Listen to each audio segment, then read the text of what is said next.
Hello everyone, this is Govind Singh Negi and welcome to my channel Economics with Govind sir.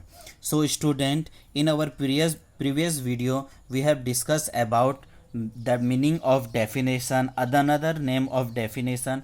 Now this is the second part of depreciation. So now starts, that is depreciation means loss in the value of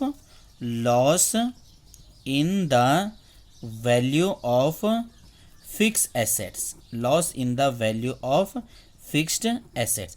जो हमारी fix assets है जब उनकी value कम हो जाएगी तो उसको हमने डेप्रिसिएशन बोला हुआ है। अब फिक्स एसेट्स की वैल्यू कम हो जाती है, इसके दो कारण भी हो सकते हैं। दैट इज एक्सपेक्टेड, क्या कहा हमने, एक्सपेक्टेड ऑब्सोलेंस, एक्सपेक्टेड ऑब्सोलेंस और अनएक्सपेक्टेड ऑब्सोलेंस। दो कारण आप ये भी रख सकते हैं, एक्सपेक्टेड ऑब्सोलेंस और अनएक्सपेक्टेड ऑब्सोलेंस। तो हम पहले आपसे डिस्कस करेंगे, दैट इज एक्सपेक्टेड, मतलब ऐसा हमें उम्मीद है, एक्सपेक्टेड हो सकता है ऐसा कि हो या ना हो, लेकिन हमने क्या रखा हुआ है, उम्मीद रखा हुआ है, तो उसे बोलेंगे एक्सपेक्टेड ऑब्सोलेंस। ये क्यों होता है? Due to change in technology. वह टेक्नोलॉजी जैसे जैसे चेंज होगा चीज़ें क्या हो जाएगी, उनकी वैल्यू अपना आप ही कम हो जाएगी। That is expected obsolescence. या दूसरा, हमें पता है कि भविष्य में टेक्नोलॉजी चेंज होगा तो चीज़ों की वैल्यू भी अपना आप ही कम हो जाएगी। Due to change in demand for goods and services. जो भी डिमांड्स है, अब कोई नया चीज़ मार्केट में आ गया तो उनकी वैल्यू अचानक बढ़ गई है और कुछ समय के बाद उस चीज़ की वैल्यू क्या होती है, अपना आप ही कम हो जाती है। तो उसे क्या बोल दिया हमने, due to change in demand. लोगों की डिमांड के हिसाब से भी चेंजेस वगैरह कर देते हैं, तो दैट इज एक्सपेक्टेड ऑब्सोलेंस।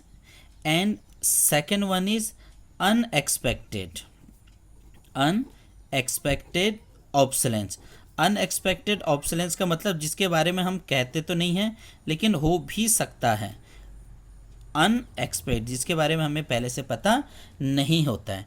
और इसका जो सबसे मेन कारण है, ड्यू टू नेचुरल क्लाइमेटीज।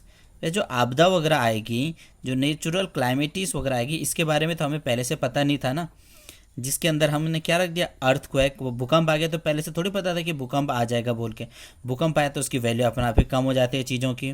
कहीं कहीं पर फ्लड आ गया तो वैल्यू अपना आप ही कम हो गया। इससे क्या होता है, चीज़ों की वैल्यू कम हो जाती है। कहीं पर एक्सीडेंट हो गया, हमने क्या बोला, कहीं पर एक्सीडेंट्स वगैरह हो गया, कहीं पर सपोज मान लो चोरी वगैरह हो गया तो उसकी वैल्यू अपना आप ही क्या हो जाती है, कम हो जाती है। तो उसे क्या बोल दिया हमने, अनएक्सपेक्टेड ऑब्सोलेंस। अब थोड़ा सा आपको इंपॉर्टेंट पॉइंट याद रखना है, जो अनएक्सपेक्टेड है, हमने क्या बोला, इसको थोड़ा याद रखिएगा, loss in the value of fix assets. इसको प्लीज याद रखना, loss in the value of fix assets due to unexpected, जिसके बारे में हमें नहीं पता, अनएक्सपेक्टेड ऑब्सोलेंस को हम क्या वर्ड बोलेंगे, that is called capital loss. क्या बोलेंगे इसे, कैपिटल लॉस। ये पॉइंट आपको याद रखना। और एक्सपेक्टेड ऑब्सोलेंस को हम क्या बोलेंगे, डेप्रिसिएशन।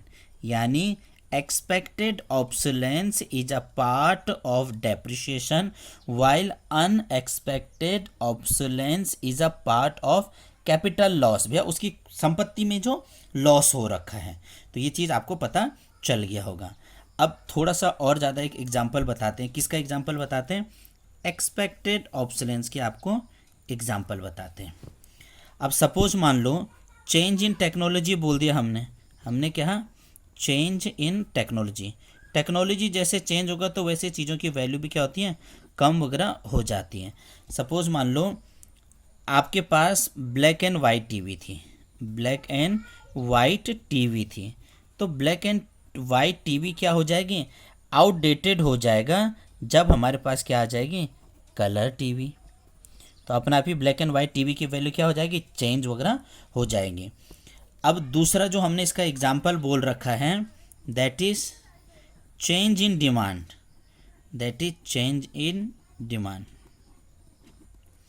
चेंज इन डिमांड में क्या बोला, जो रबर के शूज़ थे, जो रबर के शूज़ थे, जो रबर के शूज़ थे, और जब से लेदर के शूज़ आ गए हैं, जब लेदर के शूज़ वगैरह भी आना शुरू हो गया, पता चला लेदर के शूज़ ज़्यादा समय तक रह रहे हैं, तो जो रबर के शूज़ है उनकी डिमांड अपना आप ही कम हो जाएगी। लोग इसको अब कंज्यूम नहीं करना चाहेंगे।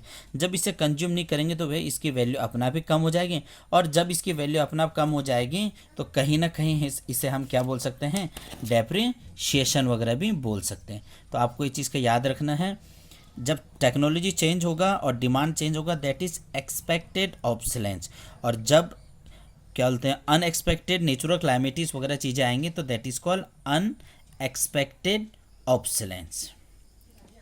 अब हमें थोड़ा सा और चीज़ें इनमें याद रखना है कि हमें पता है कि जब हमारी चीज़ों की वैल्यू कम होती है तो क्या हम फंड रिजर्व करके रखते हैं, क्या हम पैसा को रिजर्व करके रखते हैं, नहीं। तो क्यों रिजर्व करके नहीं रखते, हमें रिजर्व करके उसे रखना चाहिए। जब रिजर्व करके रखेंगे तभी तो हमारे लिए बेनिफिट्स भी हैं और इकोनॉमी के लिए भी बेनिफिट्स है कि यो। अब हमने क्या किया, फंड तो रिजर्व करके नहीं रखा हुआ है, तो हमें ये बोला जाता है, समझाना चाहिए, इकोनॉमी बताती कि भैया आप क्या करो, डेप्रिसिएशन रिजर्व फंड भी बना के रखा करो। क्या करो, डेप्रिसिएशन रिजर्व फंड भी बना के रखा करो कि जब चीज़ों की वैल्यू कम होगी तो उसकी भरपाई वगैरह करने के लिए भी हमारे पास पैसा रखना चाहिए। मैं आपको एग्जांपल बताता हूँ, प्लीज़ एग्जांपल को फोकस करना। इफ़ अ मशीन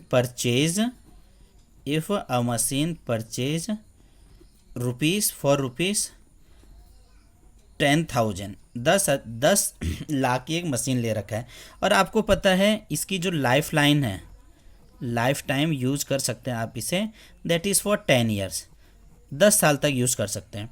तो जो 10 लाख रुपये की आपकी जो मशीन है, आपने उसे 10 साल यूज़ कर रहे हैं, तो आप एक एवरेज मान रहे हैं कि आपका हर साल 1 लाख रुपया क्या हो रहा है, एक लाख रुपये के बराबर की उसकी वैल्यू डेप्रिशिएट्स वगैरह हो जा रही है, कमी हो जा रही है।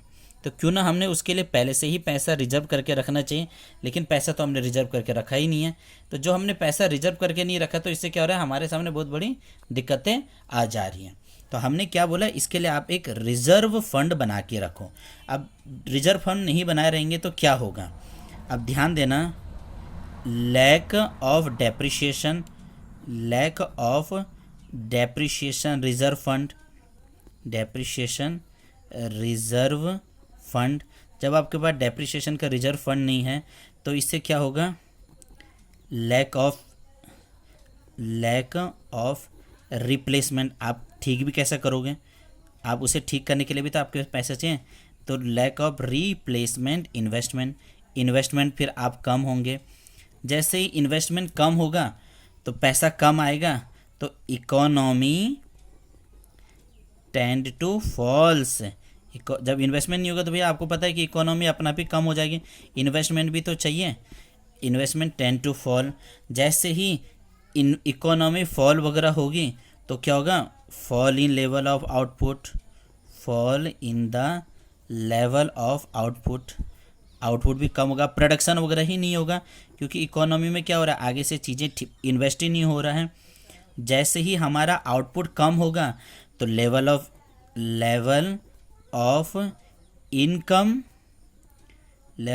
Income and employment also fall. भैया जब कोई चीज़ें का प्रोडक्शन ही नहीं होगा तो कंपनी आपको नौकरी में क्यों रखेगा, उसको आगे से कोई ऑर्डर ही नहीं आ रहा है तो वो आपको नौकरी वगैरह क्यों देगा, आपको इनकम वगैरह क्यों देगा, तो ये भी क्या हो जाएगा, फॉल हो जाएगा।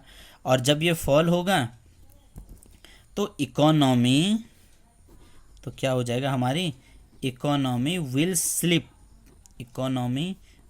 स्लिप किस में खिसक जाएगी, हमारी स्लो डाउन में, क्या हो जाएगी, स्लो डाउन वगैरह हो जाएगी। और इससे क्या होगा, फिर हम एक जाल में फंस जाएंगे जिसे हम क्या बोलेंगे, लो लेवल इक्विलिब्रियम ट्रैप।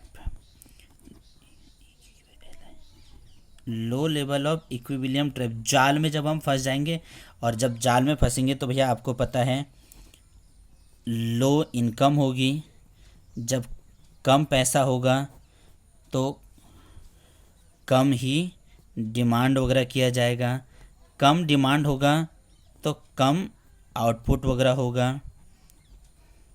अब कम आउटपुट्स वगैरह होगा तो कम फिर से क्या हो जाएगी, हमारी इनकम हो जाएगी। तो पूरा चीज़ें इससे हमारी इकोनॉमी क्या हो जाएगी, टोटली डिस्टर्ब। इकोनॉमी क्या बन जाएगी, हमारी डिस्टर्ब हो जाएगी, और ये क्या हो जाएगा, एक डाउनफॉल।